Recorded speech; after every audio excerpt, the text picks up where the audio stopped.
Welcome to Dayton Warcry Club. I'm Warren, and I'm joined by my co-hosts Zach and Fred. On this, our inaugural episode, we'll introduce ourselves and give an overview of what the show is about. Then we'll talk about why Warcry is so good and why it's been our group's obsession for the past year. And finally, we're giving the people what they want, a Red Harvest battle report featuring the Seraphon versus Khorne demons. All this coming up and more with Dayton Warcry Club.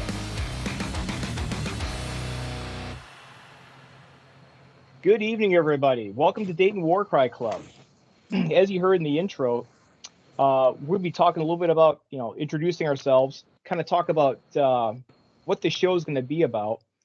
And we also have a regular segment for hobby update. And then we're going to talk about what makes Warcry so good. We all three of us really enjoy the game.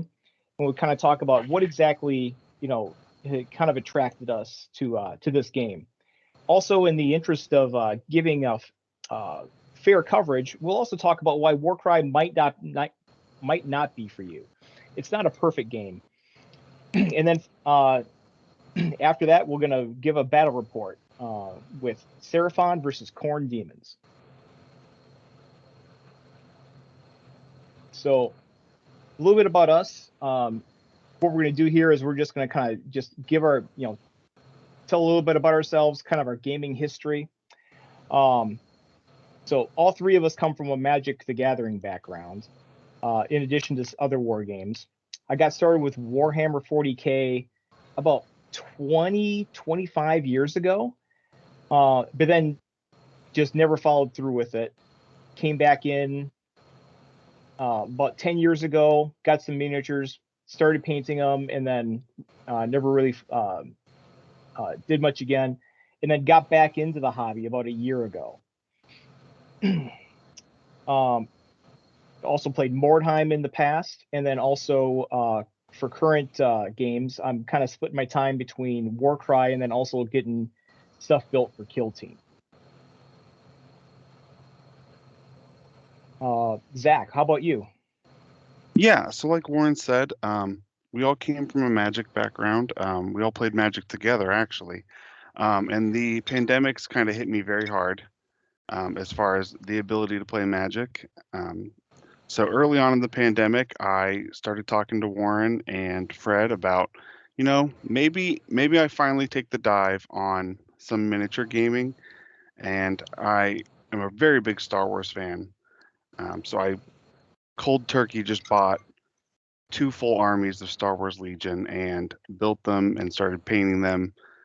And from there, we started talking about 40K and Age of Sigmar, and I wasn't very interested in the full table scale, basically just because how much it costs and time investment to get onto the table.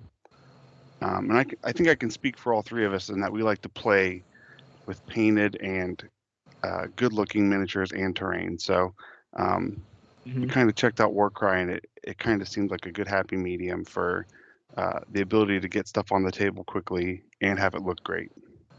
So that's how I got into it, just in the past 2 years. Yeah, I didn't.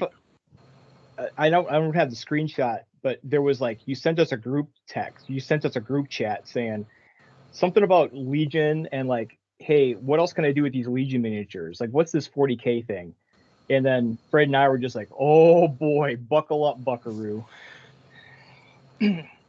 So I'm FredShred, and like everybody else, been playing Magic pretty much almost since it existed. I have been playing since Revised, and I got into that via Dungeons and Dragons, into Magic, and then from Magic into Warhammer Fantasy Battles.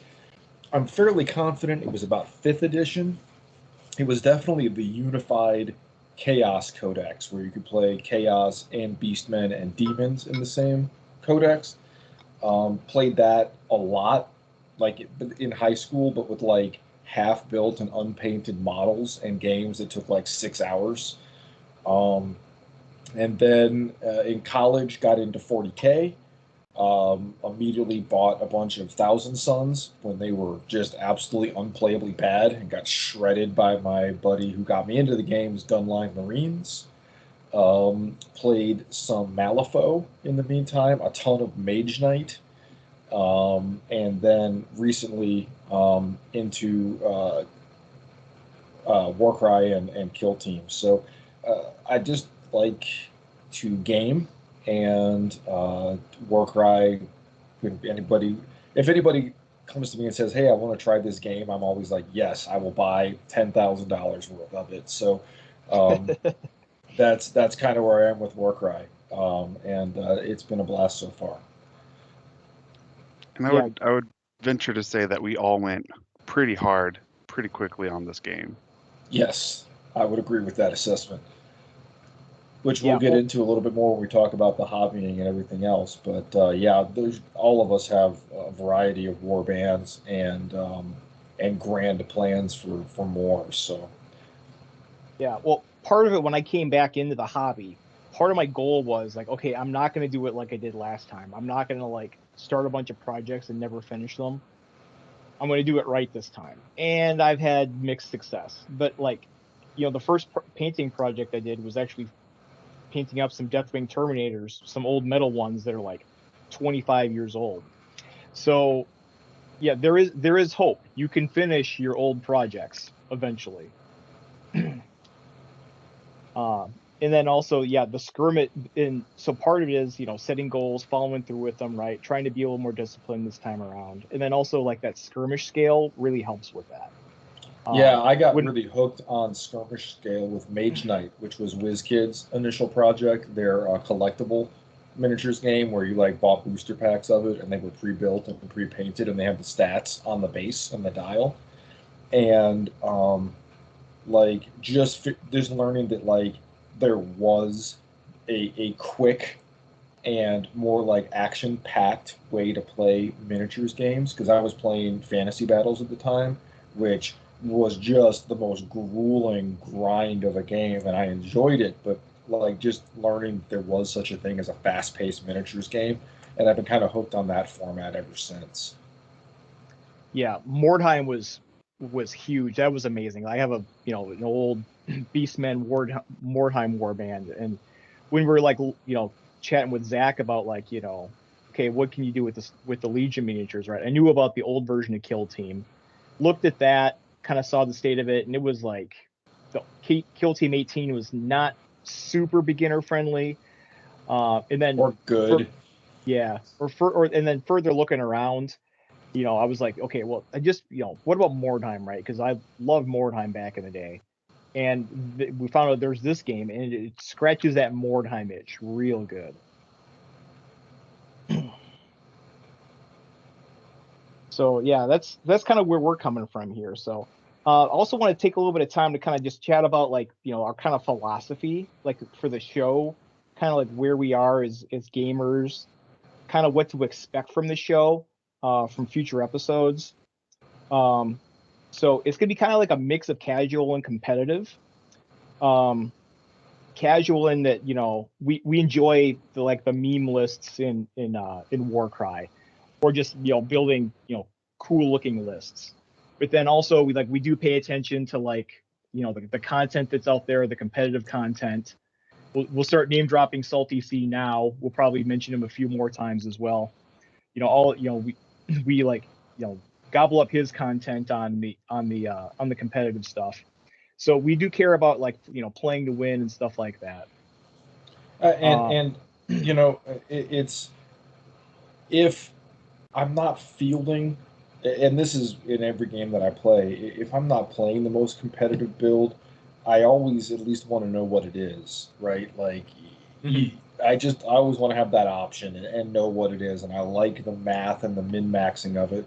And then sometimes you play that list, and sometimes you do the math and you have the perfect list. And you're like, well, yeah, but I'd rather play with, whatever, because it's a cool model or whatever. And of course, Games Workshop games are great for that, because you just be like, all these models are sweet. I want to build Fire Slayers, and I have Fire Slayers, and the models are awesome. But the faction is really bad. But I go into it knowing that it's bad and not being surprised. So I think that's kind of our philosophy is do the research, learn the ins and outs, and then you can choose to do that or not. Yep. So the other thing is like, so there's no tournaments in this area. I'll say this for myself. I have like pretty much zero interest in ever playing a competitive Warcry tournament or any sort of war game tournament, period. Not to say, we ever got like 8 people like run one for fun or something like that, but that doesn't do it for me. Like for me, for the there's other better competitive games out there. Like Magic scratches that itch for me. And there's just so much like, there's so much kind of like a little wiggle room, so much like gray area in the rules for like Games Workshop and wargaming. Like that doesn't appeal to me at all. And we'll get to this later about why Warcry might not be for some people. As far as competitive lists go, you can do everything right and just lose. Yeah. Yeah, true. And then the last thing is, so we want to try and bring a broad outlook on this game. So a lot of different warbands. Some of us are, Fred's like a super hobbyist. He's gone the widest on warbands, I think. I think I have 25 built warbands right now. Yep. My goal is to have all of them. And most of we'll them get there. And most of them painted up too. Oh yeah, the vast majority. I'm down to the last 3 or 4 that I'm still painting. Yep. Yeah. So Fred's the warband guy, and then Zach and I are kind of doing terrain. And so like the ultimate goal here is like have every warband represented, multiple different terrain boards for variety and stuff like that. I have 1 complete, about to finish a 2nd board. Zach, you got 2 complete. 2 complete and a custom catacombs board that has the epoxy drying for the acid pit. Yeah, and also the temple just needs a little bit of work too. So yeah, there's a lot of different options for what we can do here. Just like varieties and spice of life. And maybe eventually, when we exhaust the core Warcry products, we can even venture into custom terrain. Maybe not. Who knows? Yeah, I mean, we haven't even dug into catacombs as a group. We've just started messing with Red Harvest, so there's a lot of depth to the game, which on the surface sometimes may not appear to have a tremendous amount of depth compared to a lot of other miniatures games, but there's a lot of different ways to approach it. There's so many different types of terrain and rule sets that can really change how you play. So I'm really interested to kind of continue to go and try these other game modes. We haven't run a narrative campaign. We've just been sitting down to do match play and getting a lot of games in, because Warcry is great for that. You can knock out a game in 40 minutes and then rack up the next one. So yeah, a lot of games within our time, right? So we're all in like late 30s, 40s, or something like that, right? Families, jobs, and everything else like that. And so that's the other thing, right? This is a great hobby. It's taken up a lot of our free time outside, those spare precious hours outside of work and family stuff. So, wish we could play every weekend, but it's tough sometimes. Absolutely. So got another segment here for hobby update. This is just a little bit of show you what we've been working on, hobby accountability. So for me, this is last week I finished up all the walls for the graveyard. Got 3 mausoleums left to paint up. And that whole project to be done, which should be cool. Yeah, I'm really looking forward to playing on that. I have quite a few death warbands, and I think they're all going to look really good on that terrain. So I'm excited. Yep. Current project, I'm finishing up some vet guard for kill team. Just got to get some transfers on them and get them based. And the current project is a little more like the Imperial Ruins for kill team. At any given time, I have about 3 or 4 projects, and it's whatever I feel like working on, kind of just swap around. on them. That's kind of how I do the hobby stuff. And then that's in the upper right-hand corner. There is a model that I put together. I really like the modeling. The paint job is pretty basic at the moment, but that's a kit bashed brugette made out of a Reaper miniature and some WizKids terrain and some mushrooms off of some glue spite bases. And I like the way it came together. I actually have added a lot more like rust and patina to the keg since that picture was taken. But it's just something I was tinkering with to try to get. I don't like the brugette model at all, but I wanted to field one, and I kind of like the way that one's coming together. It still needs some work, but I like the bones of it so far. And then Zach. Yeah, in the bottom right-hand corner, I just finished up my Seraphon warband. I went with the Starblood Stalkers Underworlds, and I really like how those turned out, especially the detailed bases. And then I just painted up 2 Croxagores to go with them. So that's the project I've finished. Kind of like Warren, where I have multiple projects running. I can just tackle what I feel like working on at any given time. I got an itch under my butt the other day and made a custom Catacombs War table. So, just kind of fly by the seat of my pants on what I'm working on. When did you start? When did you start painting, Zach? Painting wasn't too long ago, was it? I did it all yesterday. Not all that, but get into painting miniatures. Did you paint miniatures before getting into this with us last year? No. My first miniatures that I painted were for Star Wars Legion. I painted an entire Imperial army. Yeah, the Seraphon look really good. I like the color scheme, and they came out really well. I'm excited to get for my glue spite list that I've been hacking away at slowly. I should be getting it in the mail tomorrow. My Molog's Mob Underworld band to get Molog in there, and then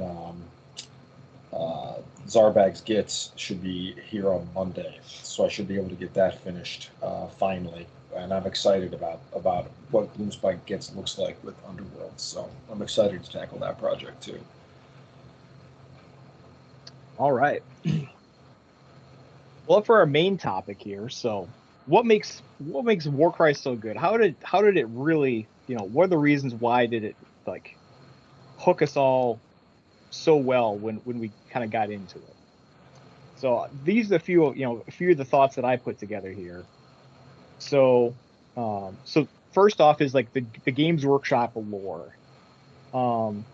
And this is there's years and years of lore. I don't watch any of the animations or read any of the books, but I mean just absorbing a little bit over time, knowing okay, yeah, there's this world and there's these rat men and chaos, all these badass chaos warriors, and just the whole world that they've built over the years. The lore often at times is enough to hook you, and I think a lot of people don't even play the games. They just like collecting the miniatures just because they're good looking miniatures, and really the lore and the story just really captures people's imaginations. Yeah, and I don't personally like the Age of Sigmar lore as much as the Warhammer Fantasy Battles setting. The old world. And I think a lot of people probably agree with that. I think that the kind of soft reboot they did was much more for overhauling the game systems than it was a lore update needed, because Warhammer Fantasy Battles was a great setting. There was a lot of that classic Games Workshop stuff when you go back far enough. You have the Knight faction was called Bretonia, and I think they really wanted to kind of get away from that kind of stuff. The stereotypical stuff. Yeah, and kind of develop some of their more specifics stuff, as opposed to just being that sort of here's the Wood Elves army. They wanted to give it a little more of that Games Workshop flavor, so they had to reboot the setting, but it's still got that Games Workshop grim darkness element to it. It's got that ridiculous over the top stuff. Like you go through like the Khorne faction, and it's like, well, this is the Blood Crusher, and this is the Skull Grinder, and and it's just you have to like, be thinking of the Skull Reaper or whatever. yeah, exactly. And it's just like when you're kind of in the zone with it, you can just really appreciate it. And what got me hooked initially on the Games Workshop lore was the Skaven. I thought they were super cool. And then I kind of dove into it, and I think like a lot of people, my main gateway into it was like Hero Quest, and you have the Chaos Warriors that look cool and all that kind of stuff, and you especially with settings like maybe more so these days 40K, there's just so many decades worth of lore piled on top of lore, and there's not a lot of other miniatures games that bring that to the table. The Games Workshop is definitely the king on that front. Yeah, funny you mentioned Hero Quest. Yeah, that was my gateway. That was my gateway game too. The Chaos Warriors and Hero Quest, and then also in Battle Masters. Yes, Battle Masters was sweet. And I was like, okay, I'm all in on Chaos from here on out. And that's the cool thing about Warcry, is at least in the base game, right? It is Chaos based. Like you got all every different faction of Chaos there's like multiple Chaos factions, a bunch of unaffiliated Chaos factions, different random bird cult, spider cult, whatever. Yeah, and so it's all Chaos versus Chaos, and I'm down with that. And they got to dig in and get so weird with it. Like there's really that Games Workshop kind of over the topness. You get factions like the Unmade, which is just like the most Games Workshop-y thing ever. The berserkers that peel their own faces off and then wear them on their belts, and you're just like, yeah, that's that Games Workshop extra touch that I really appreciate. So, and Age of Sigmar as a setting is fine, and part of it is I knew a lot. I was really invested into the Warhammer Fantasy Battles, so coming back to the game and finding out they had scrapped it was a shock, and I'm still kind of adjusting to this new setting. But it's fine. You still have the basis of it, right? Which is you still have chaos trying to destroy the world and all the various factions reacting to that, and that's all you really need for a Games Workshop setting. The Stormcast are a little dry. They're a little boring. A little, and I don't want to derail because I could talk about it for a long time, but the obvious comparison is they wanted to take the success of Space Marines, the aesthetic, where they're these superhuman warriors in identical, very stylized suits of heavy armor, and a very elite faction that can strike quickly. Has a lot of parallels to Space Marines. But the chapters don't really have like their own identity yet. They're all just like the same big guys. Looks like in the lore they do, but when they first released them, they're all Hammers of Sigmar, which is the golden armor storm hosts. There's supposedly all these other storm hosts, but we don't see them. They're not reflected in the models and stuff like Space Marine chapters are. So they're very samey, and they really have dominated so much of the marketing and stuff. And I just don't think they've caught on like they hoped they would, like Space Marines did. But there's still so many cool, weird corners of it, like the cities of Sigmar stuff. There's like you can still play your Dark Elf Corsairs, and your dwarf. Yep. You got the new steampunk dwarves and like there's still all these weird little nooks and crannies of the setting that are just super cool. So if there's something about it that you don't like you look at it and be like, well, Stormcasts, I don't like the armor and the aesthetic of it. You can just be like, well, I'm going to ignore those and play the guys that worship volcanoes. Like, it's fine. They're there. There's a million of them, and all these factions are so different and interesting. Yeah, there's no way you can look at the factions of this game and not find something that's at least visually appealing. to anybody. If you don't like anything in this game, you don't like fantasy at all. Yeah. I was going to ask your impression, Zach. So you're new to all this. Like, you're just, just a year to absorb all this. Like, what's your first impressions of all of it?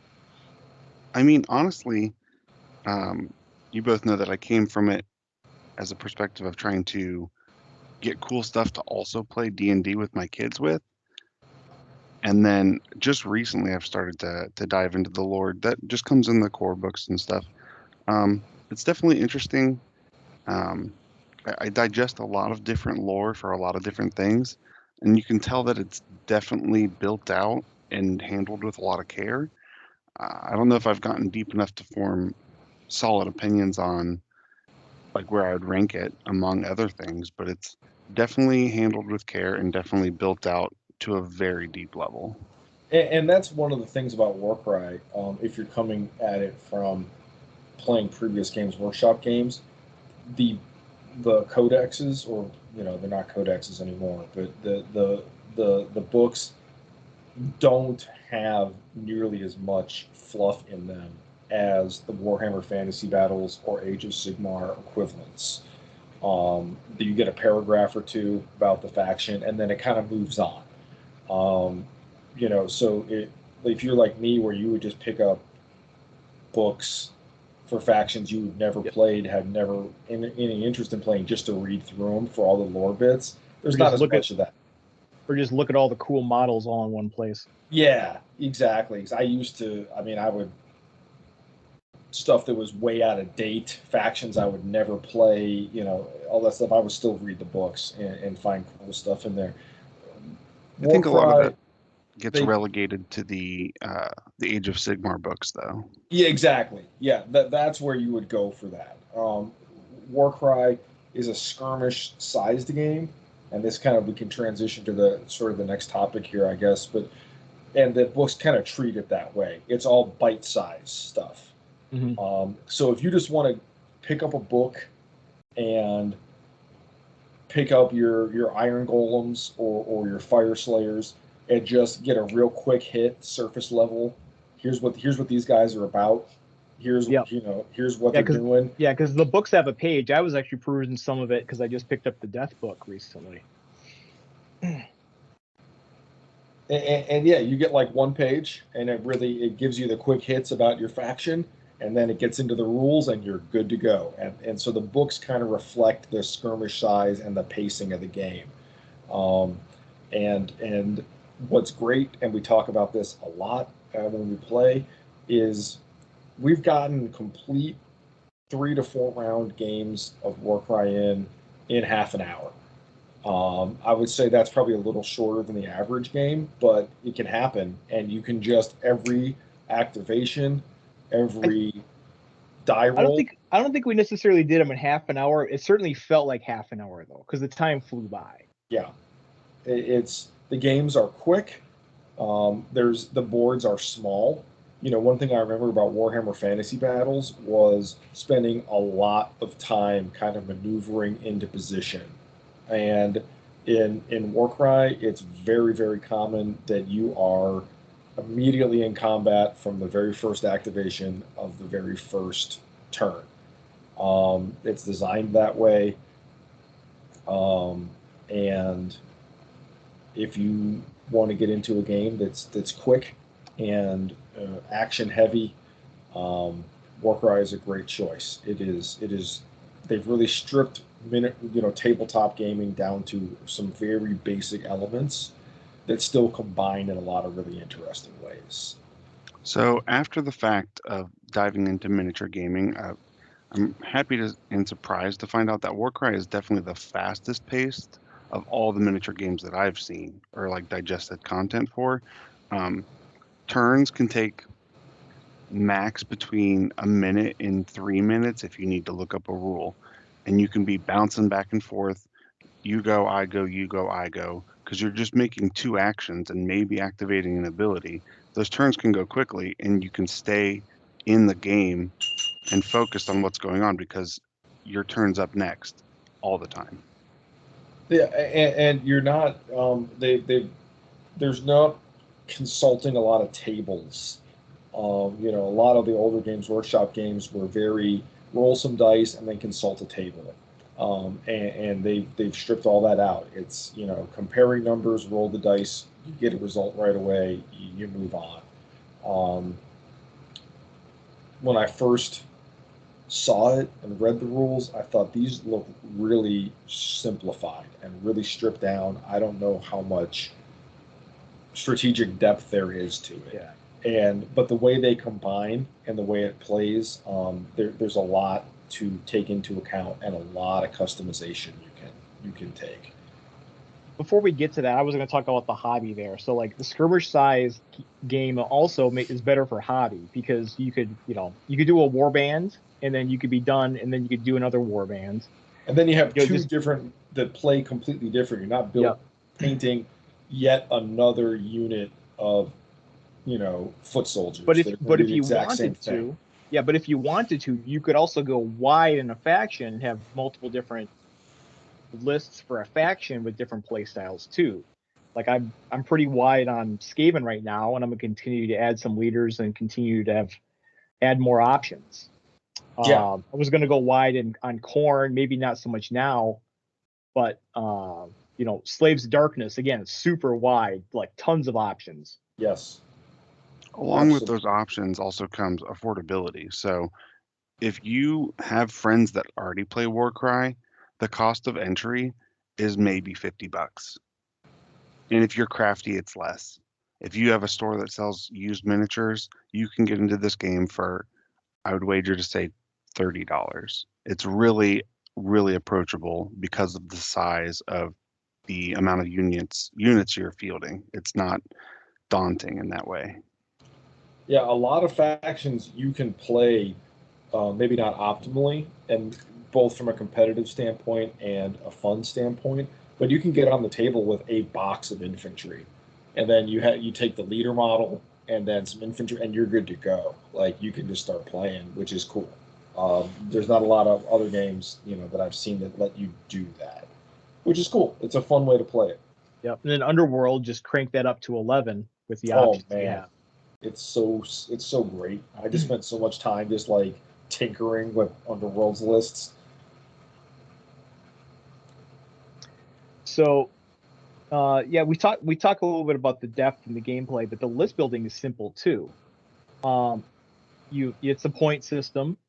All the points divisible by 5 and 10. And so it's real easy and there's no like war gear or anything else like this. You can pretty much come up with a list and be like, okay, where am I at? Okay, 995 sounds good. You're not like tweaking war gear or equipment. Like, okay, 3 points for a plasma pistol or 2 points for this magic sword and spend a lot. You could just pick your roster and just go to town.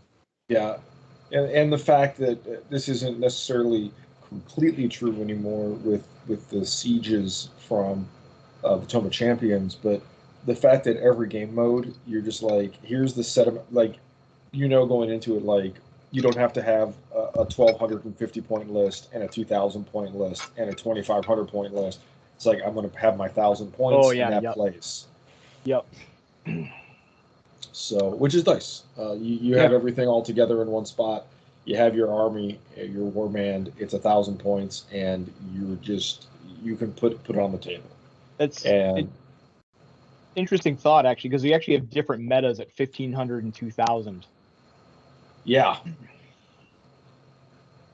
and the fact that so many of these lists were balanced to be, you can see what the optimal list would be, but it's 1,010 points or 1,005 points. Yeah, like they did it on purpose. Yeah, and so expanding the points because the sieges let you play I forget what the points are, but the minimum's 2,000 for the attackers and 1,350 for the defenders. That's really going to change list building because so many of those lists were so specifically tight.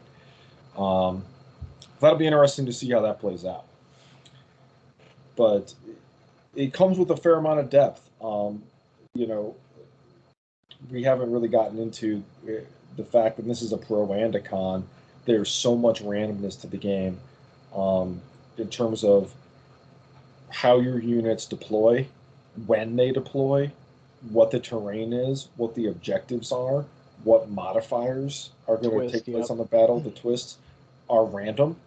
The games can play radically different with two of the exact same warbands on the same size table. The games are going to be very, very different, which is good for keeping the game fresh. It's good for competitive balance because variance is good for competitive balance. The best list doesn't always win.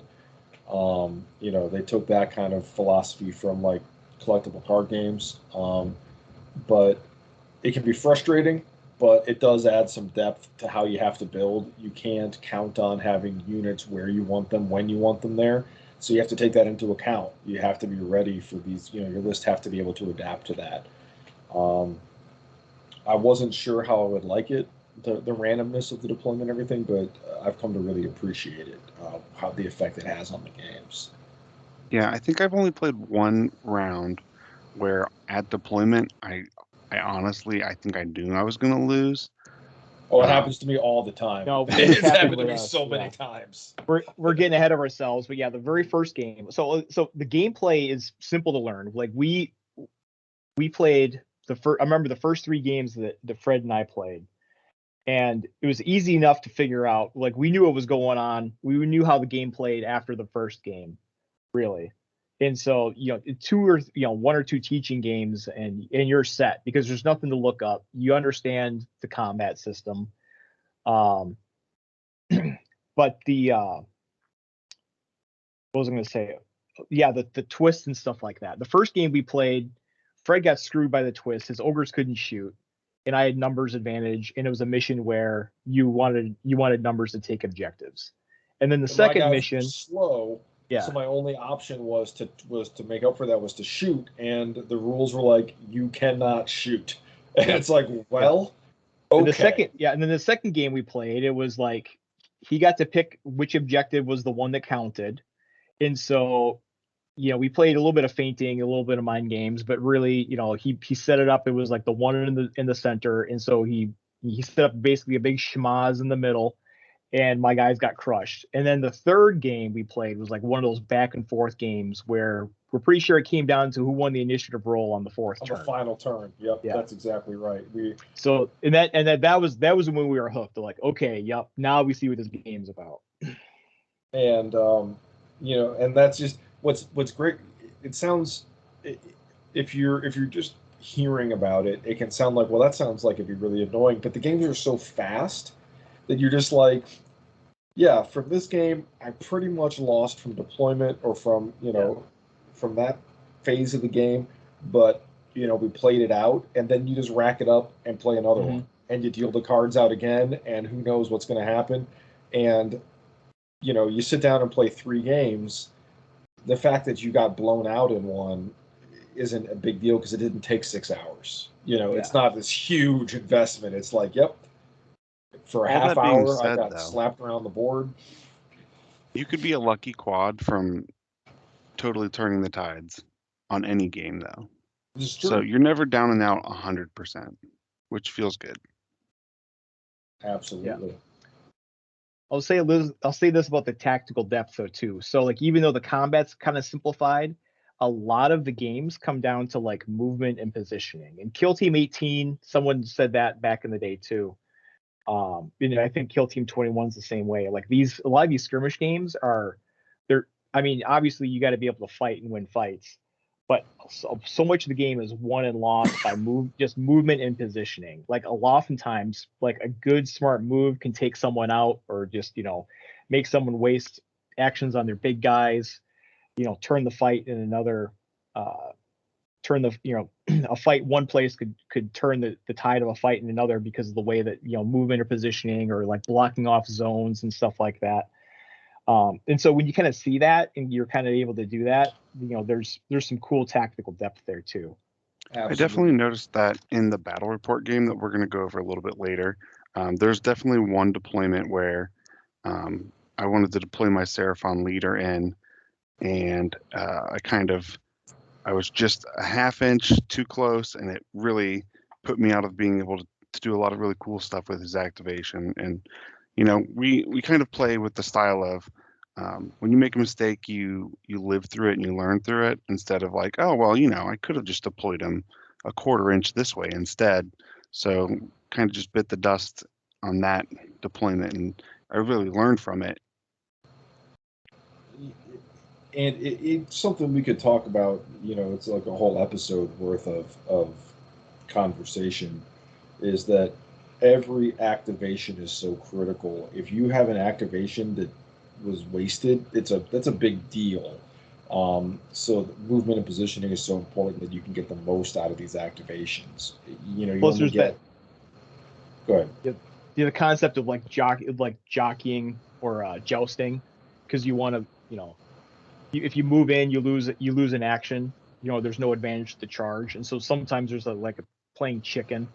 Yes, but if you move into an aggressive posture and your opponent wastes an activations, they don't want to engage, they've given up 2 activations. It's a whole, activation management is so important, because each of your units is, in a typical game, is going to get between 6 and 8 actions total.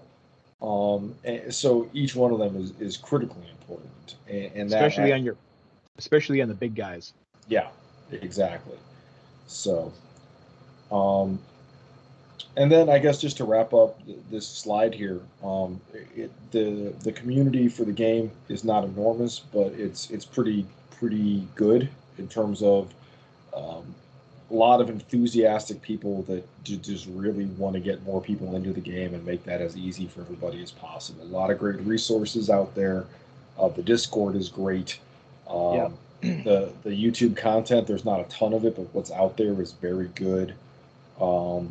So very welcoming community that just always very excited to have new players join in. Yeah, so, I love the Discord server. Shout out to everybody on the Discord server. It's like a place where everybody knows your name, because it's a pretty small, passionate community. And war games have a well-earned reputation for toxic players. But again, the way the game was built from the ground up, just there's less of an opportunity for that, and I haven't seen much of it, if any, at all, on any of the places where the game is discussed. So that's kind of a breath of fresh air for wargaming in general. So on the other side of the coin, some of these we kind of talked about, the randomness, the inherent randomness, and some of the deployments and the twists. The competitive balance, that's kind of a known issue too, where a lot of the missions overvalue chaff. There's a few still probably undercosted models out there. I would go so far. Some stats are kind of overcosted or undercosted. I would go so far as to say that the competitive balance is bad, but I wouldn't necessarily say that's a huge problem as much as it would be in some games. There are a handful of factions that are significantly better than everybody else, but because of the relative randomness of the game and because of the way that the game can be swung in a lot of small ways, it's not as huge of a deal as it could be. I think if we saw a more active tournament scene, which is starting to heat up a little bit, those issues might be highlighted and they may be addressed. But for right now, with the COVID and everything else, there's not a lot of live games being played at a competitive level. But yeah, if you are looking for a razor sharp competitive game where the best player wins, Warcry is not that tournament built game. But for a casual game though, you can kind of do like the whole EDH rule of thumb. If you show up, I show up with my Skaven, right? I'm not going to play my Skaven versus you guys all the time. Say, all right, what do you guys want? What do you want to play against? Okay, I'll play Untamed Beast instead. Play what one of your mid-rangey war bands and not the tip top ones. Absolutely. Or you bring in a meme list. Okay, you bring a meme list and let's bash them up against each other. You know, it is a spectacularly good casual game that I really enjoy top to bottom. And unlike Warren, I am all about if there's tournaments, I will go to them. I like tournaments. I'll play a tournament of anything. But I don't think I wouldn't go into a Warcry tournament expecting a perfectly competitive, balanced format. It's just not that game, and you just have to go into it knowing that. I bring my spiders, 11 spiders, and take that to a tournament, and I would enjoy that just because playing optimized list against optimized list is fun in its own way too. But where the game really excels is let's get together and play 5 games in a row with a bunch of different war bands and different deployments and stuff, and just really enjoy that aspect of it. So in the randomness category, you can have the Skaven list or the spiders list get totally blown out by a very suboptimal list, even like Iron Golems. That's my big sadness story of faction pickup. Yes, that's brutal. Well, Yeah. And then they got nerfed. It was absolutely devastating. I next leveled myself in that game. That was part of it. Yeah, I almost wish I had actually, taken notes and actually better recorded that game to kind of like learn from it. But yeah, I sort of next leveled myself got too cute on my movement, and then also had a single rat ogre, and then the rat ogre got smashed and my plan fell apart. So yeah, Iron Golems can beat Skaven. Just not often. But again, because we're on the what's problems with the games or why you might not like it, don't go into it expecting that this game was built from the ground up to be, a rock, paper, scissors meta game of play styles that keep the game in balance. It's just not. It's a Games Workshop game. That's the thing. Yeah, this is very true. The best part about the game is it's a Games Workshop game. The worst part about it is it's a Games Workshop game. You're absolutely right. They're like this. Let's make all the models look really cool and come up with really cool lore for all the factions, and then we'll balance it at the end when we've done all the rest of that stuff. Like with the last 15 minutes of this meeting, let's knock out the balance, and just know that getting into it, and you'll be fine. Warren, what did you mean here by limited interaction?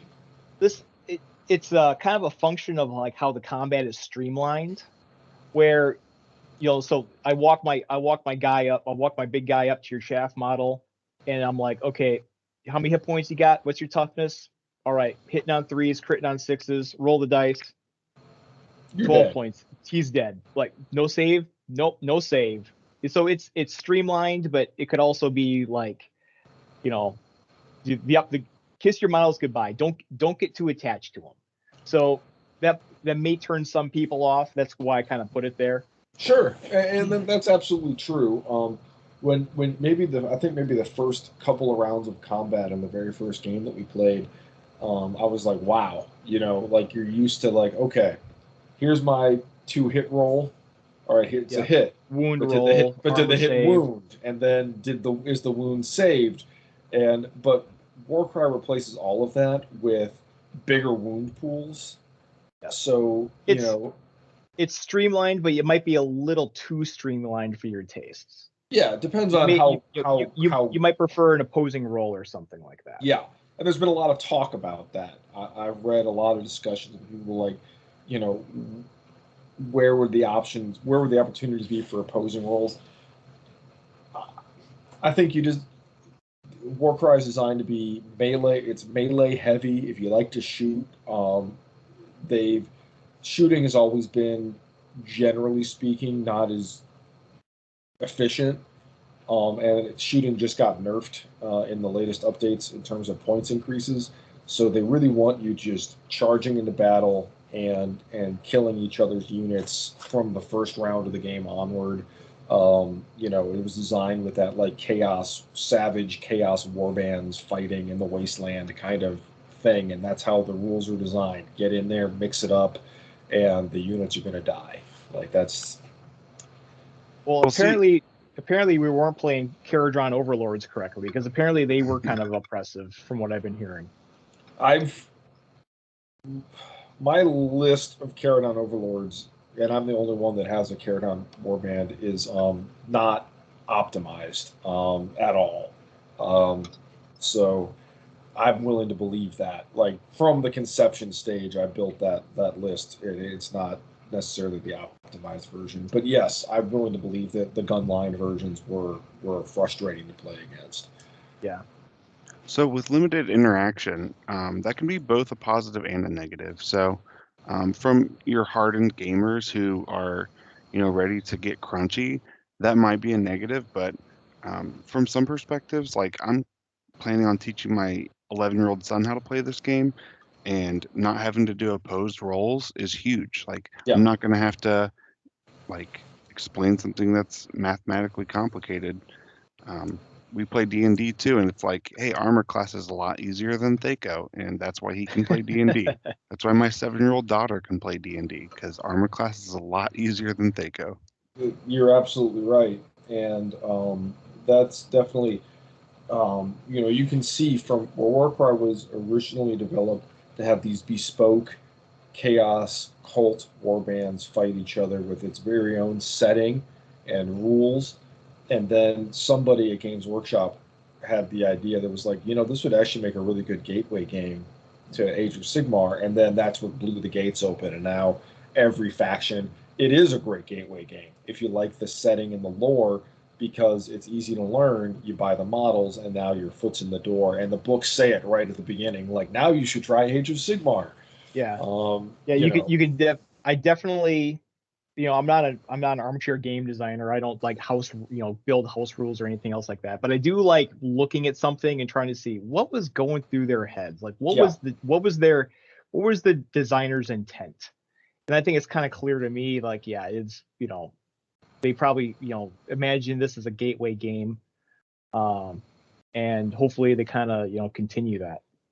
I mean, absolutely. definitely the thought of getting into big table Warhammer scares me, but I'd be lying to you if I didn't tell you that I've also pointed out how much more Khorne I need to buy if I did Yeah. want to do that. Absolutely. And the only thing that gets me is the monotony of big war bands because instead of painting like all these cool, unique little figures, you're like, okay, for Oh this yeah. band, I need 80 grots. Yeah. Okay, You're here gonna, we go. you're gonna paint up 40 more Blood Reavers there. Yeah, Oh dear God, that's 20 the was a thing. slog. Yeah, that's it's not even just the number of models, it's how many of each type you need. I've had Yeah. Tyranids. I had 120 models for my Tyranid army in 40K, and that's a lot of gaunts. 20, Um, 20 Skaven was enough for me. yeah. And then again, just to get to the bottom of the list, we talked about this a little bit earlier. It's a great community. But if you're looking for a game that you can walk into any game store and wherever you are and find pickup games of, it's not that widespread. Um, it's definitely a niche game. It's a hobbyist game. Um, Yeah. So yeah, the comparison, right, is so you got big 40K, which is the big granddaddy of them all, full size big hammer 40K. And then when you go from the big scale down to small scale, you're going to lose a lot of people. You're going to have a smaller following just for the skirmish size games. There are people are naturally attracted to the big army games.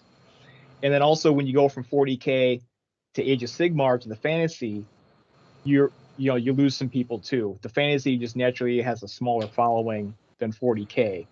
And so you have both those factors going against you in terms of like, how many people might be interested in the game.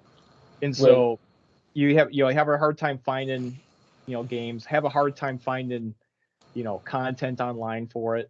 Not anymore, Not because we're anymore. here. I But think this Right here. game is a real big opening for groups of friends to pitch, hey, we're going to all dive into this game together.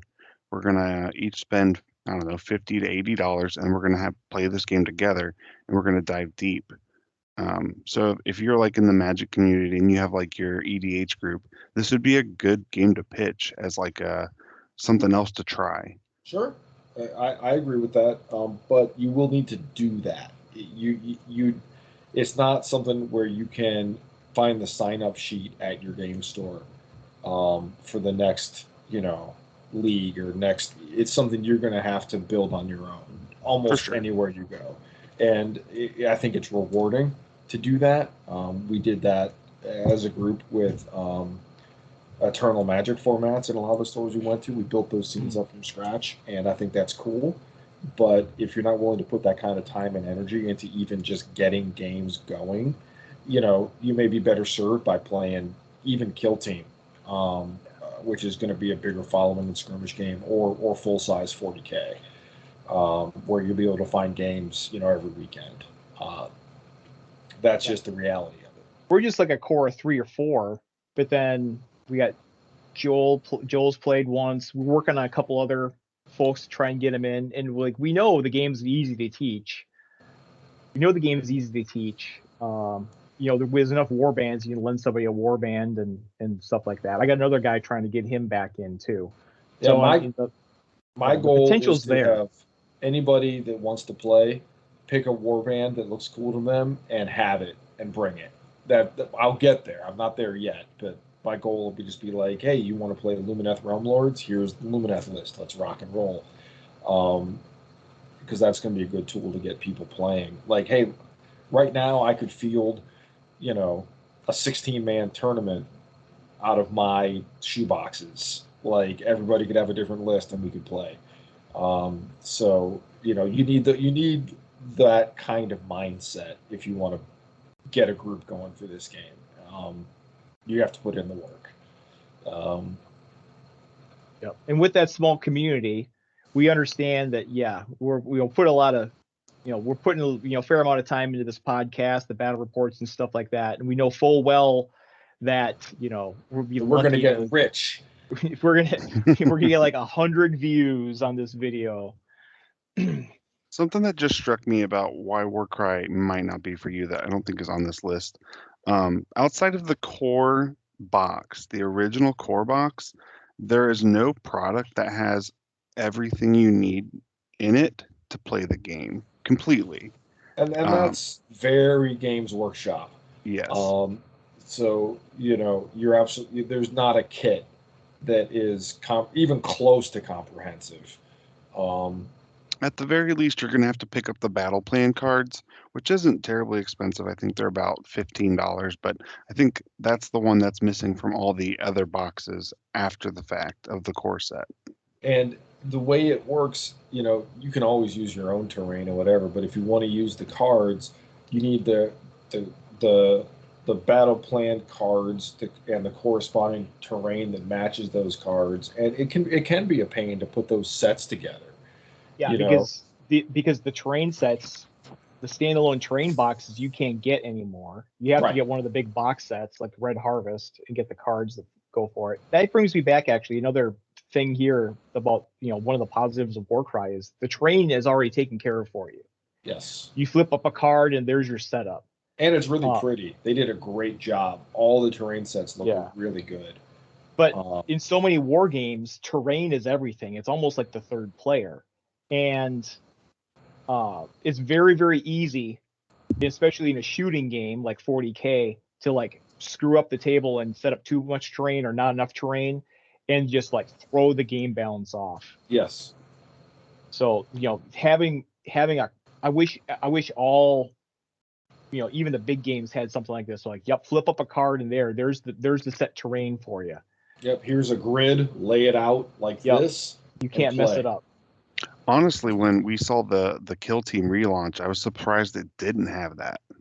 Yeah, it works so well in Warcry. The narrative missions have it, but that's it. Yeah, if you want a good set of balanced match play missions, you still have to kind of use the community made ITC packets. Yep.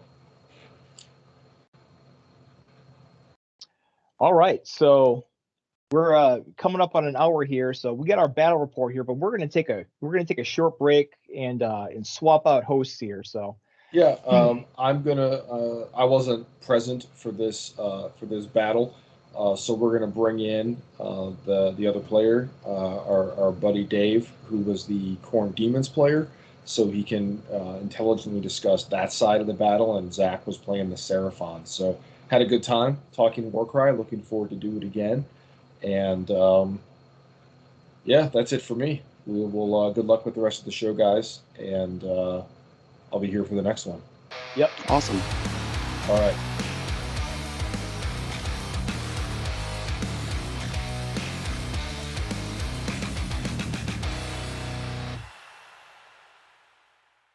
Okay, we're back, everybody. And we're here with Dave, who played Khorne Demons as part of our very first battle report. So before we kind of talk about the battle here, come on, introduce yourself. Kind of talk about kind of who you are, your gaming history, that sort of thing. Sure. Hi, everyone. I'm Dave. I played Warhammer 40K for a long time. Actually, I've been kind of on a hiatus. That's most of my experience with tabletop wargaming. I've also played tabletop RPGs and video games and all that sort of stuff. But just recently have picked the hobby back up and gotten into warbands, and have been enjoying it so far. Yeah, because actually you watched us play a game a few weeks ago, and then I taught you 2 weeks ago, and then we played this battle report, you and Zach, last weekend. So you're actually relative newcomer to this as well. But you seem to have picked it up pretty quick. It's fairly intuitive, especially coming from like 40K, which is not necessarily as intuitive. Yeah, we actually spent about an hour talking about a lot of that stuff. Well, here's the setup. And just a note, is just a production note. So I was the one recording this, taking the pictures and the notes and stuff like that. So we did the best we could to try to like kind of keep, have me not impede the pace of the game there. You still try to capture the kind of the flow. And this will be kind of our tournament report format. Something that's something to do to produce tournament reports for you guys, because I know there's a real big hunger for tournament reports out there.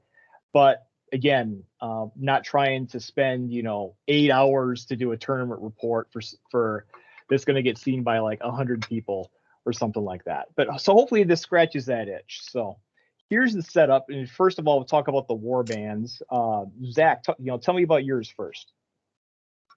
Yeah, so I picked up the Starblood Stalkers recently, and I decided to go with the full setup minus the 65-point chaff unit, Zepik.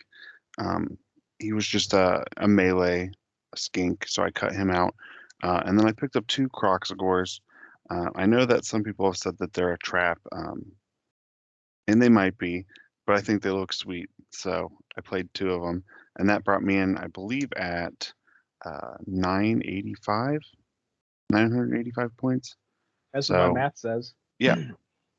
It was a decent mix of ranged and some beefy boys. So that was my logic. Okay, and then so Dave, you're starting warband.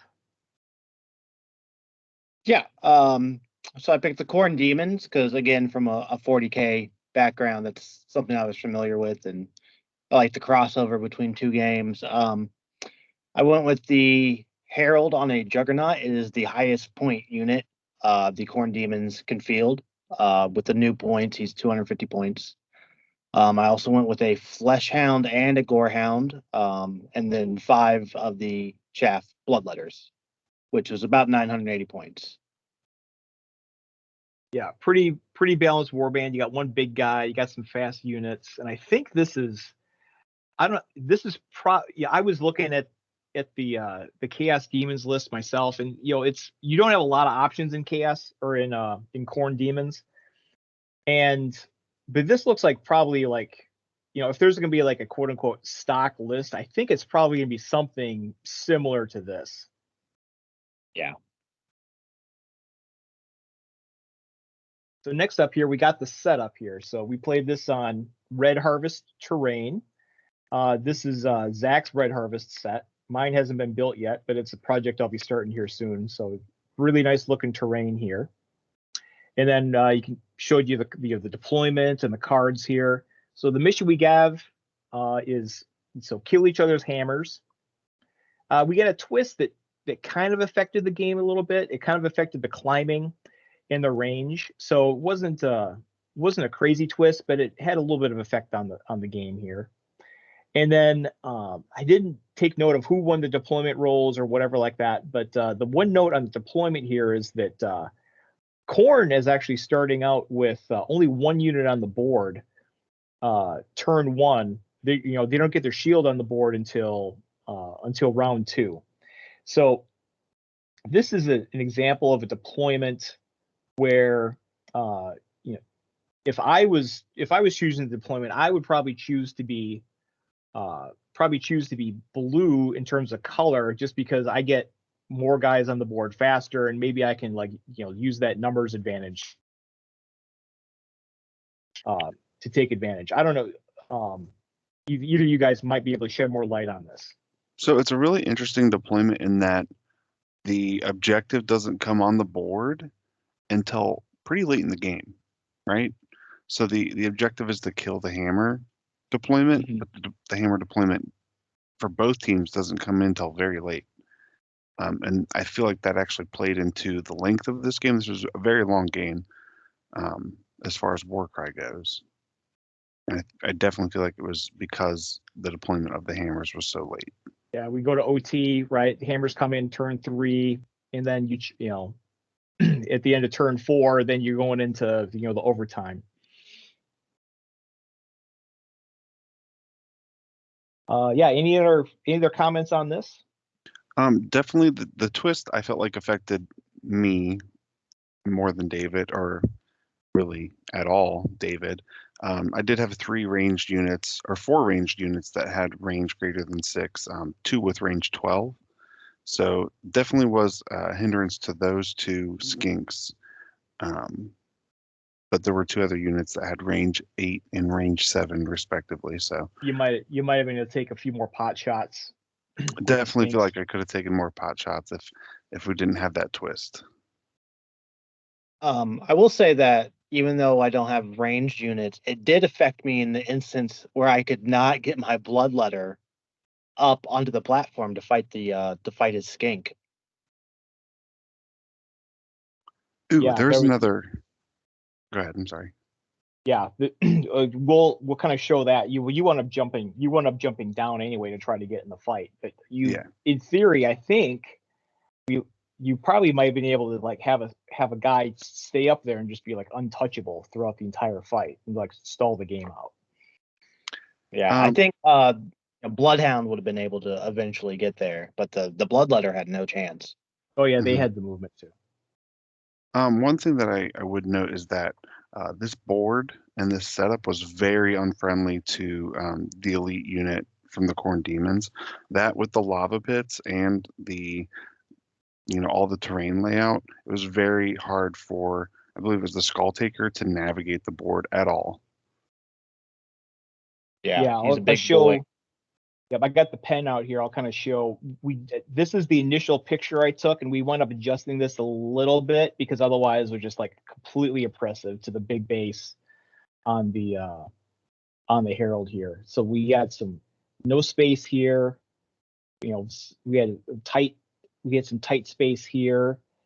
And so one thing I would do, especially if you're kind of doing a friendly game here, and we'll see this in action, is if you're just doing a friendly game, is you're kind of setting this up and you have a big model that might just be a complete brick because of it might be just caged in or something like this. Before you set up, just kind of run, make sure that you kind of have an agreement on okay, where are you gonna how wide is this, how wide is this, and maybe fudge the terrain to make it give you a little more play on some of that.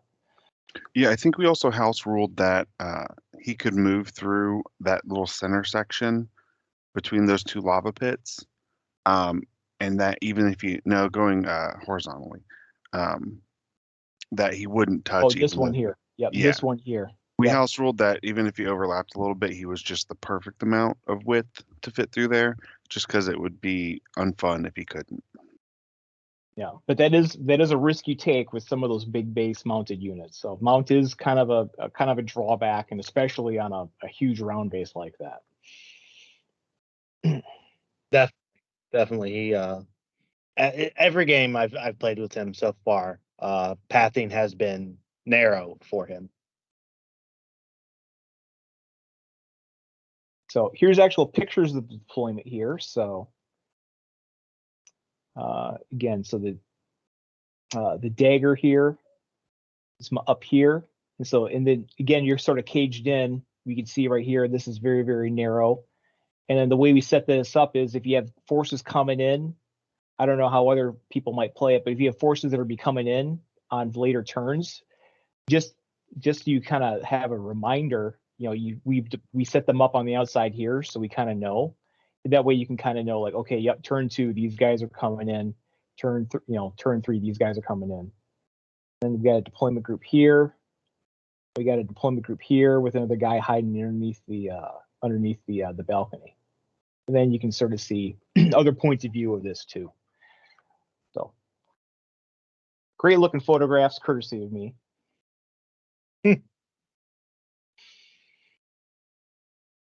Any other comments on this? No. Not for me. So round 1, as you can kind of see in the deployment there, there really wasn't a lot of action. The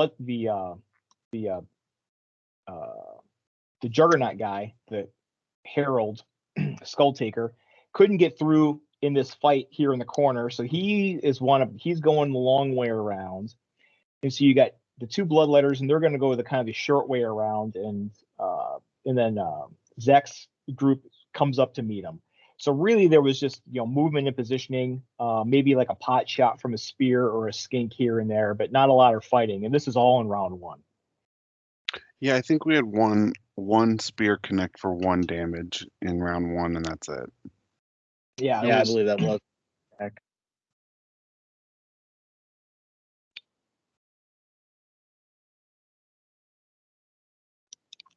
So turn 2, things start to heat up a little bit now. So in the corner here, we get some fights. We get the Bloodletters fighting the Croxagores hitting back, and a little more spear damage thrown in, but nothing dying yet. And then we get the Bloodletters coming in on the left side.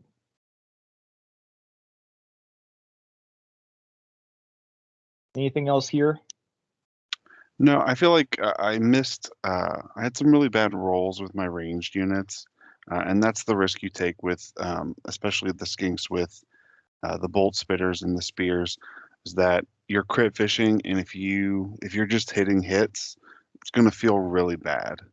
So. Yeah, my plague monks are the same way. If you roll a lot of crits, you can they can fight anything in the world. But sometimes they just, if they're performing average, then they can be kind of embarrassing sometimes. Yeah, I'll say I was surprised at just how tough all of Zach's units were. Like it was hard even for the Bloodletters and the Herald are above average fighters. And still had to hit on 3s, 4s, 5. Well, always 3s, but what I'm saying. They're harder to hit than I expected them to be.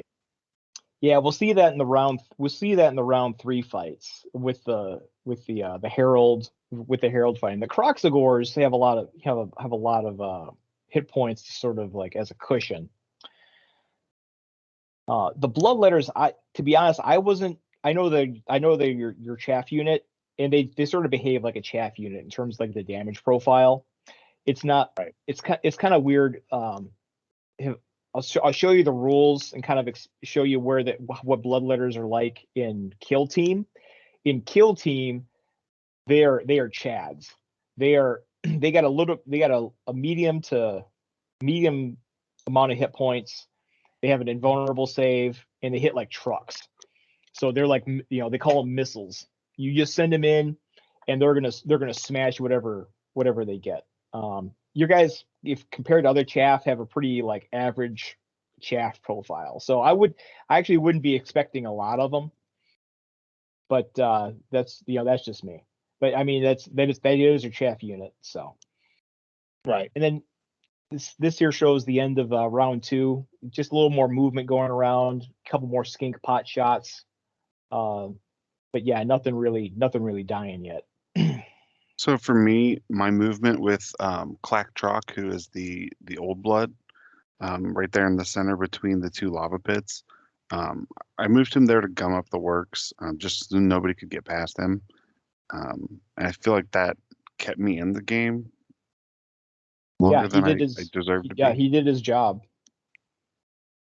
If that's what you need him to do, he did his job. And then we had he had 1 bloodletter down here. He's chasing after this skink on the platform, and I think this is one we may have to double check the rules, or maybe someone in the comments could clarify. So it's a 3-inch platform, costs 2 inches to climb 1 inch. And I'm not 100%. It might have been you might have been able to climb it. We'd have to double check the rules to see what you might have been able to do to get up there. That's something to kind of check after the fact. So it was our understanding that because of the deluge twist, he couldn't climb it because he would never finish. He would always finish his moves halfway up, and that would make an individual move. Yeah, each individual with a ladder. With a ladder, he could do it. Yeah. Yeah. Again, some of the stuff here, and we'll kind of chat about this too, is some of it's like kind of our interpretation of it, and we weren't 100% certain, but we were like, okay, well, hey, we're recording this. Let's just press, and we'll figure it out. If we do it wrong, then we'll do it better next time. It's a learning experience for everybody. It was, yeah, both in production and in some of the minor rules things. In general, though, the rule, those are like weird corner cases. In general, the rules are, pretty simple to understand. No. Yeah, this was definitely a specific circumstance that probably is not going to come up in most people's normal day-to-day gaming, I guess. Mm-hmm. So now round 3, now we finally get the hammers in. So we get the 2 dogs in down at the bottom here, and then we have another Kroxigor and the Star Priest, the leader, Kixitaka, in the corner. So we can see here, these not looking good for these bloodletters. The bloodletters had what, 10 wounds? Yes. Okay, yep. So yeah, this guy's almost dead, and we got another. This guy's almost dead. And the other guy's fresh, but yeah, we're not expecting them to live very long in that corner.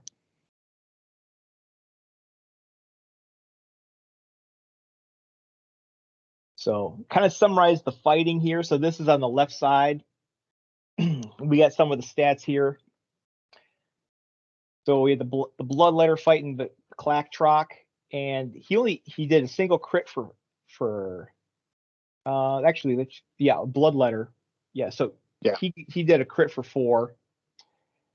Clacktrock hit the bloodletter back, and then the Skullmaster comes in. Skullmaster uses murderous charge for 6 and a crit for 5. But out of all 5 attacks, only got the 1 crit for 5. So this is there's some of the story here is right. Clacktrock's toughness 5 versus strength 4 on Skullmaster. He was pretty durable, I'd say. Yeah. I mean, that is my biggest unit, and he stood right up to it. So it was a little worrisome at that point. Yeah, and then so you did get your 666, your murderous charge for 6. In the games that I played against you, so murderous charge is ability that you use fairly often, I think. Yeah, I think anytime you can basically get free damage, it's a pretty good bonus. Especially in those turns when you're moving and then making 1 attack. If you can make that movement also deal damage, you're just getting free damage for sure. Yeah. It also sort of depends. I didn't record like doubles or triples or anything else like that. It sort of depends on what else you have. So, triple six is obviously good, right? Triple, much more than like if you had triple ones, you probably wouldn't be caring so much about murderous charge. But if you can set up trip six for that murderous charge, then you're now you're talking some damage. Almost positive that I used my wild die to make that trip six. Yeah, because you had wild dice built up from previous turns. Yes, I'd had at least one banked. Well, you can only have one banked, but I definitely had one banked. Oh, you can bank more than one. Can you bank? Okay. You just can't use more than you can one. only apply one at it. You can only apply one to a single die roll at a time. Yeah. Right. You could bank your wild dice turn 1, 2, and 3, and then like say the dice come up a certain way in round 4, you could be like, okay, yep, I got 3 triples to use. Right.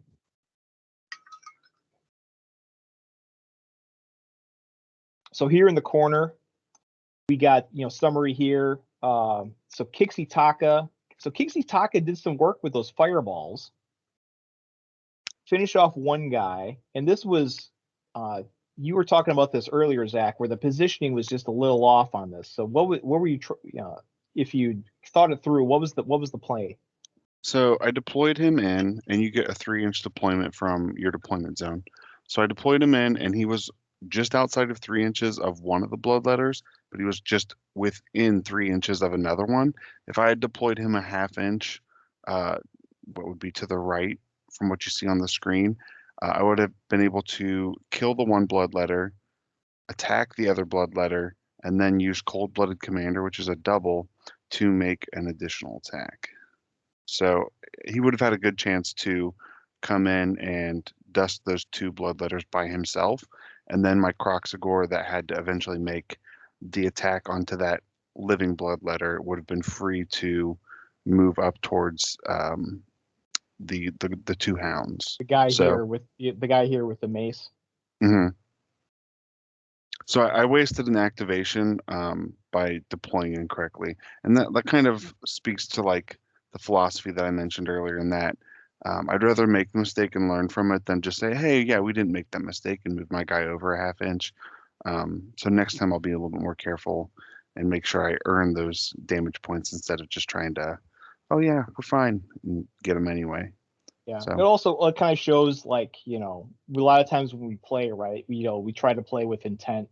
We say, all right, I would like to get in a place where, okay, I want to be in base to base. I want to be within an inch of this guy to lock him up, but I don't want to be within an inch. I want to be at 1.5 inches from this other guy so he can't hit me, right? Do we agree that this is a spot where I can go and this is the case?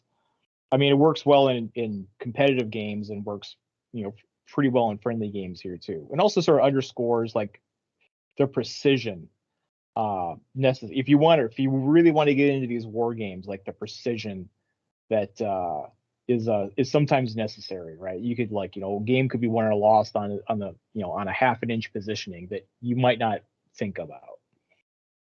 Definitely. Yeah, exactly. So I also highlighted Hawachi here. So Hawachi whiffed on a spear again. His spear throwing was not great. No, it was not. We're gonna bag on a bunch of the lizard men here. I feel like I went middling on the ranged skinks, and I know that ranged skinks is a popular way to play Seraphon, but I think you have to play more than 3 for it to be a good strategy. Yeah, I gotta spam them. Get to painting. That's a long run goal, probably, is to get some more skinks. Never have too many skinks. Yep. And then here, just a few more remaining moves apart from the fighting here. The hounds are kind of getting themselves kind of in position here. You got the bloodletters repositioning as well. You can kind of see them.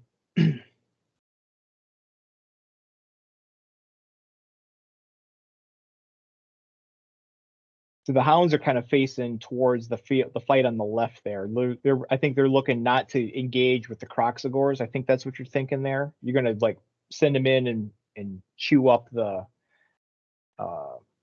You want to try and send them in and kind of chew up the guys on the left here. Finish this fight off, and then consolidate up. Yeah, I had to be conscious of the fact that even though my dogs are great units that are going to come in and perform for me, they're also his victory condition. So I had to really be aware that I don't want his heavy hitters to come in and then just clean them out, and then it's game over. Also, the other part is the hammer the victory condition also says that the hammers can't be within 4 inches of the edge of the board at the end of round 4, or they automatically die. That was definitely something that was weighing on my mind, and that kind of also plays into having to use my Croxagore activation to finish off those bloodletters because they were preventing me from moving. Yeah. So it kind of that whole scenario forces me to use double moves in this next turn, or like it crowned off the whole game pretty much for me. As you know, it was a deciding factor for sure. Yeah, it's something to keep in mind, right? Like, what order your guys go in, and like, don't, moving around is tough sometimes. Don't make it any harder on yourself with a log jam if you can avoid it.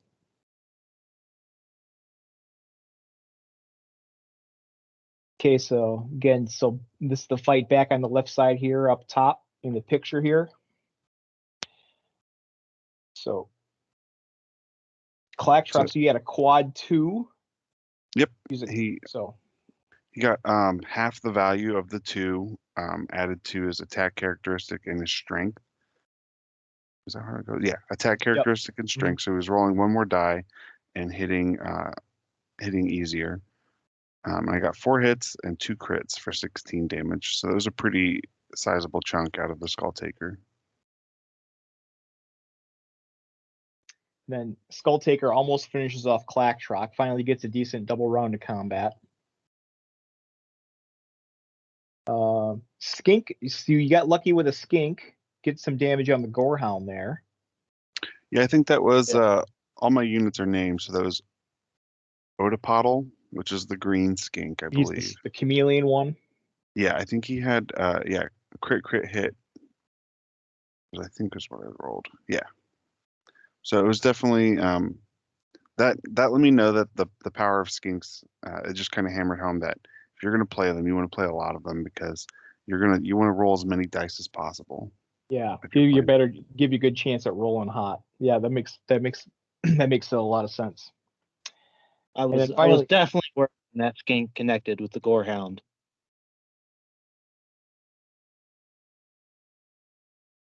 Yep, and then Clacktrock finally goes down in a blaze of glory. Bloodletter managed to finish him off. Yep. So over in the corner there, so Huachi, he got hand to hand there with the Fleshhound. Did a little damage. Then pulled out his dagger. Yep. Before he went down, Fleshhound ate him real good. Kixitaka gets some damage in. So he's in. You can see him in the second picture here. He's in base to base with the Fleshhound. I might have my notes might not be correct because obviously one's a Fleshhound, one's a Gorehound.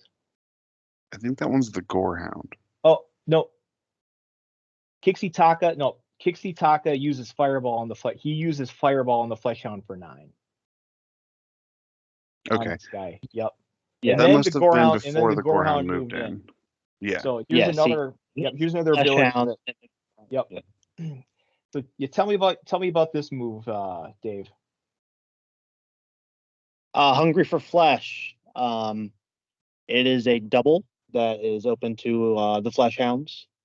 Lets you move basically take a free move as long as you have a visible enemy fighter within 6 inches, and then you have to finish the move closer to that fighter than you started. So at this point, the rules in round 4, the rules have changed a little bit, and it's become more of a last man standing situation. The Gorehound is a tremendous fighter, so I thought we might as well move him in and see what we can do with him. Yeah, so at this point, right, the Gorehound is fresh, and you weren't familiar with this rule. We will let you know this, like, okay, at the end of round 4, if nobody's won, our interpretation of it, and I actually checked on Discord, and I believe they agreed as well. I got confirmation of this. At the end of round 4, if you don't have a winner, the victory condition goes out the window, and you just play last man standing at that point. So at this point, right now, you can start to play a little more aggressively with your hounds.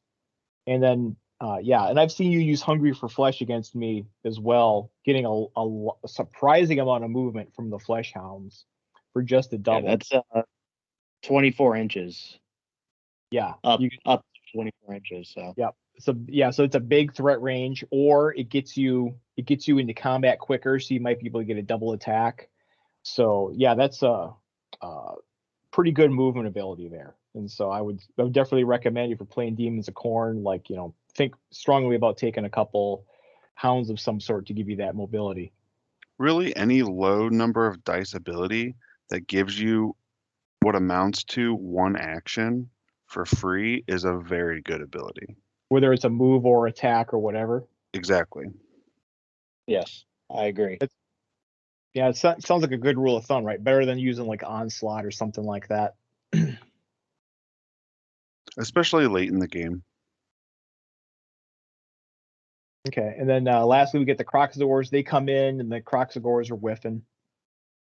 I don't have the access to the picture of the card for the Croxagores. So they have like 2 attacks, right? 2 attacks, yes, I believe so. And then 4 strength. I don't have the card either. I think we had to write it down. Yeah, we had to look up it online right now. But the point I'm getting at is that with the low attacks, the Croxagores were kind of high variance units as well. When they hit hard, but sometimes they didn't hit a whole lot. I think their damage profile was like 4-8. So when they do hit, I'd have to go on the website I use to look up these things.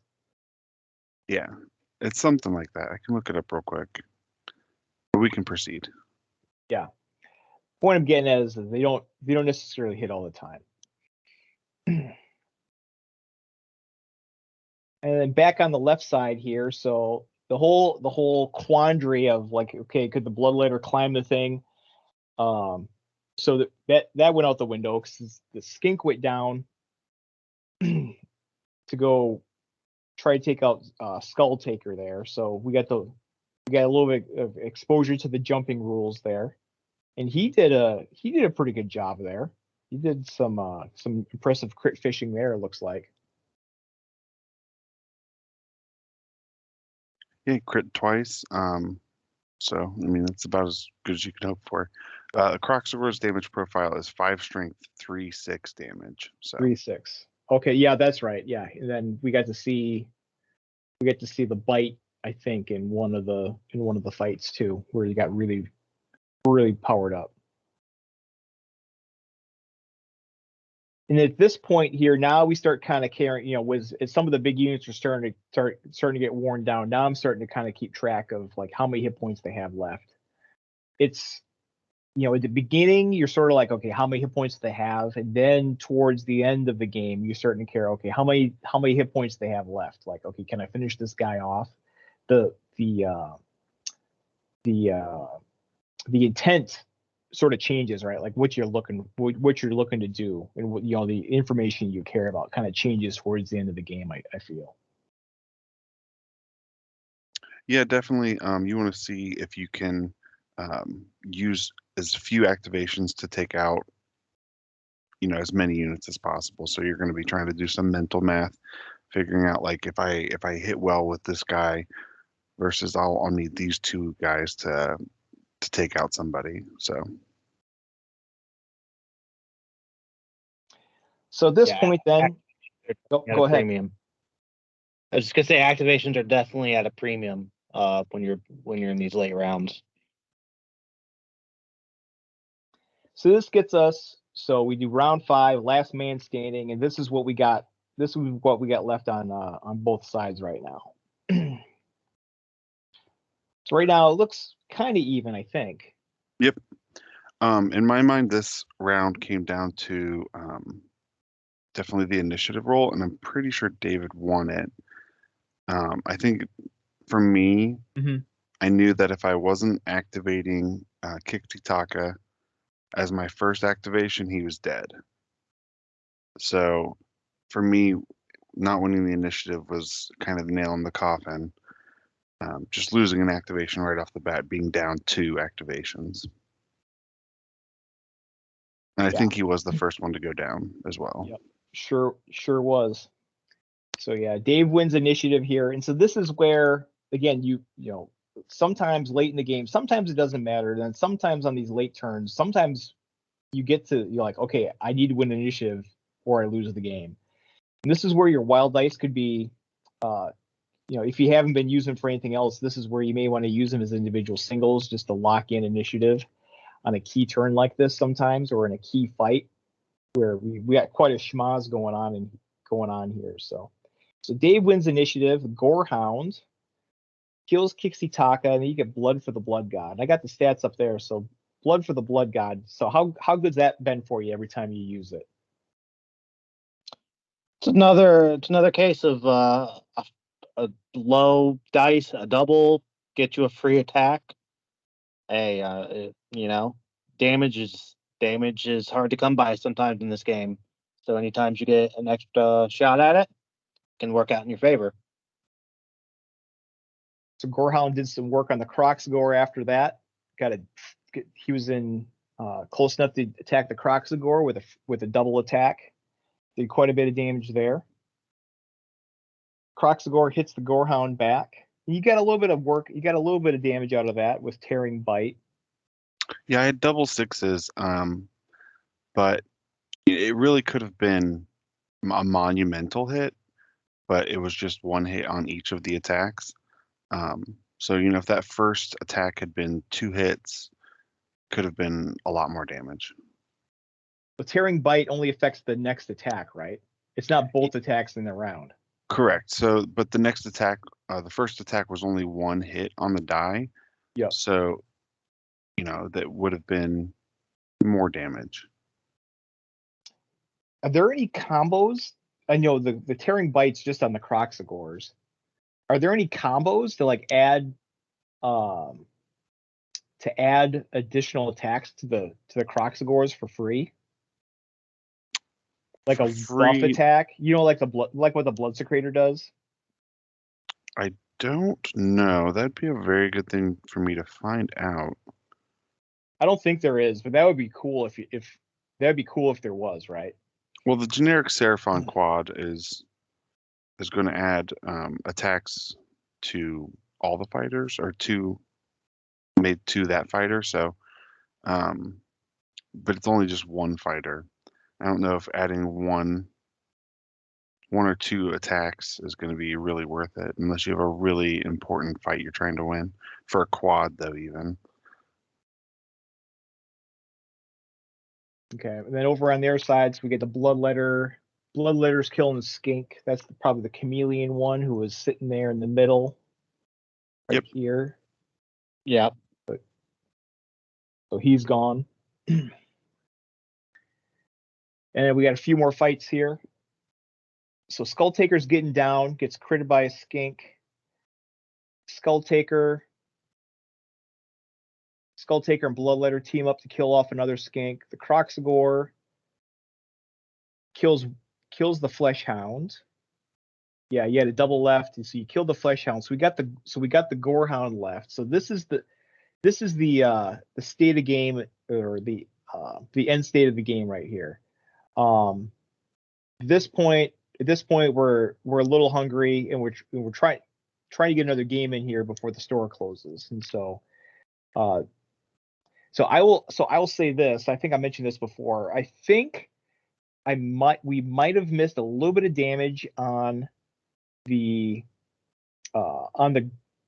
Gorehound or on the Fleshhound. The Fleshhound might have died earlier, which might have changed the course of this battle here on the right. It definitely would have made it closer than it was. Right now in this current state, it's looking pretty bad for you because you got 2 units left and they're both pretty beat up. Yeah, just a numbers game at the end. I wasn't going to try and play it out. And like you said, we were hungry. We were trying to get another game in as well. This is definitely the longest game I've played of Warcry. Yeah, for sure. You're right about the numbers too, right? Because you could definitely like swarm in, right? And like the Croxagores are going to get 2 attack. They're going to be able to attack 2 guys, and that's it. And then everyone else is going to get cracks back at them. And so, yeah, that's definitely,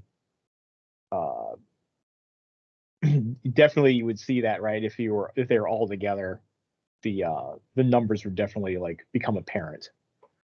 Yeah.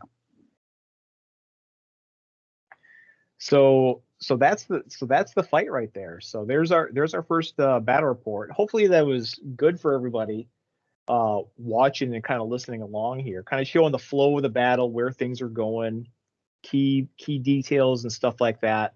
Kind of done as like as an after action report. And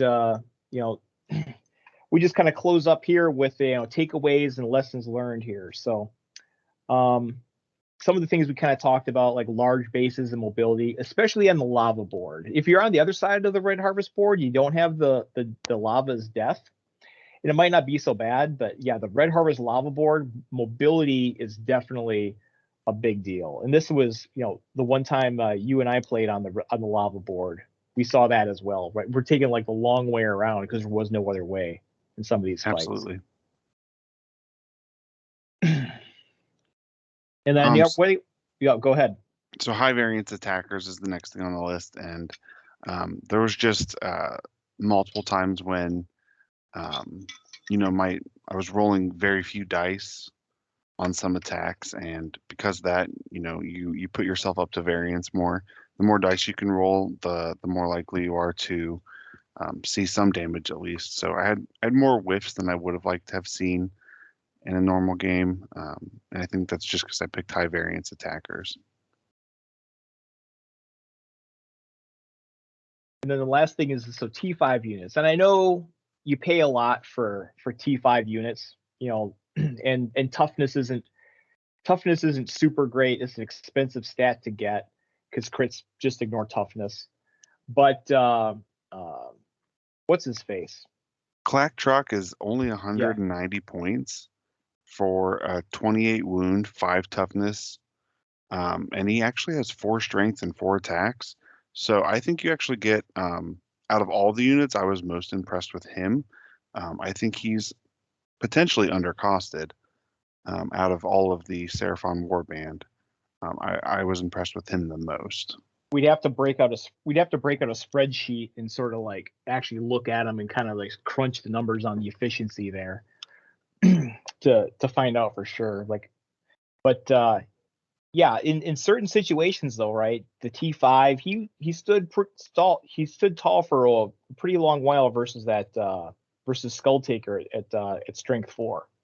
And when he connected, he did put out some numbers too as far as damage goes. So he wasn't just a meaty boy that stands in the way. When it came time to swing, he was swinging for the fences too. If you had like all the models, like he's an old blood, is that his model? So I had purchased the Seraphon list prior to the announcement that the Underworld's warbands were going to be ported in. So I was going to play him as an old blood. Yes, they all mapped back to generic skink units. So he was an old blood. Kixitaka was, I believe, I'm blanking. Starpriest, yeah. And then the other ones were generic. You had the Croxagores. The Croxagores are another unit like that's about that size, right? 200-ish points. Yeah. So I'd pick those up because I like I'm a little bit more into playing fewer but bigger units, and also I had mentioned in the previous portion of the podcast that I also play D&D with my kids, and nothing's better than a big dinosaur man with a huge hammer. So Yeah, I haven't done a whole lot of research into Seraphon other than knowing like yes, skinks are really good. I was just curious as like if you wanted to build a little more competitive warband of big guys instead of Croxagores, do you just take like 3 old bloods and just like okay, I got these three beefy boys and you kind of build around that, or maybe you so don't have room for that though. Maybe you so go Old 2 of Bloods them. are a hero, Oh, okay. but the Underworld's warbands, only the leader counts as a leader Right. or Okay. hero. So he's kind of an exception. I would actually consider getting another Old Blood. I'd have to look at their specific stacks because the Underworld's warband units also have different stats. They're a little bit variable on the uh, the models that they're coming from. But I think it's quite similar. I'm looking now. Yeah, I would play an Old Blood. They're very similar. They cost 5 points more, and they have their crit is for 1 more damage. So that's the only difference. I would definitely get another Old Blood And some more skinks. and some more skinks. I was talking about the Sunblood. I just quoted that wrong. No, the Old Blood, it has 1 less attack for 180 points. Okay, but still like the Correct. same sort of range there. Mhm. But they have a decent, not the 2 attacks on the Crocs, of course. And then Correct. Dave, like, so your warband, you've played that same list. You might have a few other options, right? But you're pretty happy with that list as is, right? Yeah, I'm pretty happy with it. I will say that the unit that I think consistently performs the best is the Gorehound. For 205 points, it's got an 8-inch range. It's got the Hungry for Flesh double that Fleshhounds get. It has a unique quad, Burning Roar or Burning Howl, or something like that. But it is the only ranged attack Khorne has access to. It's an 8-inch range for a quad, and for the points, I almost feel like the Gorehound might actually be better than the Herald on the Juggernaut. Although he is a big beefy boy and he's fun to field. If only you could use him as a leader still. Yeah. So one thing I noticed about Catacombs, which I recently purchased, is that you can't play any gargantuan units. So would that warband even be playable in Catacombs, or would you have to find a replacement for the leader? I'd have to get my book. I don't think it counts. I don't think that counts as I don't think he counts as gargantuan, does he? I don't That's think a, you can No, play I don't- mounted I don't- units either, though. That might be true. no mounted you Um, can use. It's you can take a non-mounted Herald, which is what I would do. Well, mounted units can't go through doors, right? They can't go through small doors.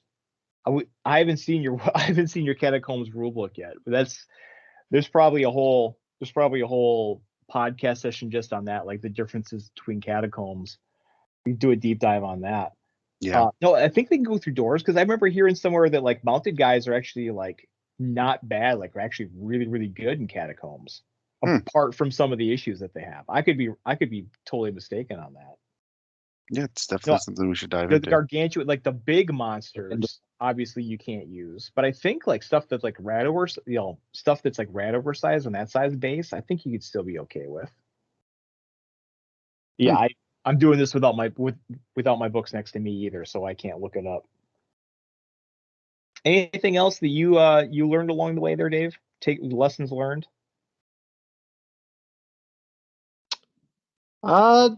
No, just there's never enough blood for the blood god or skulls for the sculptor. So No, there never is. And just on never is. Yeah, and just on my perspective there, so the battle reporting procedure, that was just like my beta test for like, okay, can I, how can we do this without, interfering with the game?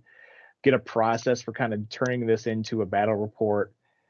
And hopefully, again, we'll see. Let us know in the comments section, or hit us up on Discord, like what you like to see in the battle reports. Keeping in mind that we did this as quickly as quick and dirty as we possibly could, yet still kind of have it be a quality product for all of our tens of listeners and viewers out there. It also, the game remained fun, and we didn't slow down really at all. We maybe stopped for just some clarification on what just happened once or twice, but the game maintained pace of a normal game. We just happened to play a very long game. Yeah. Which was important to us. When we're using the default little counter things, when we're playing at your house, we use dice.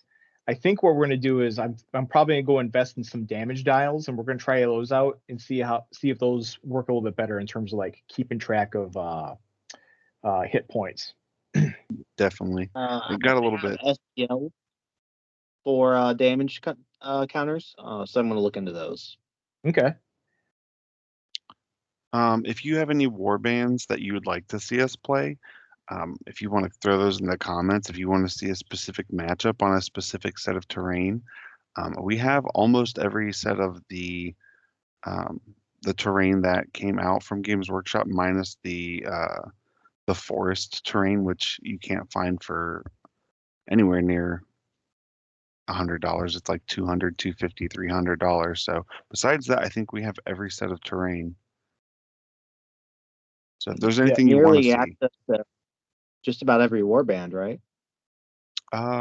With Fred in the mix, yeah.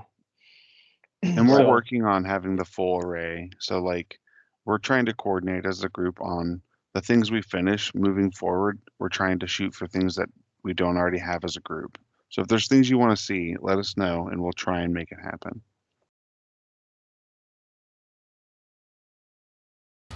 All right, so that concludes our battle report. You can reach us at this address, tinyurl.com/Dayton Warcry Club.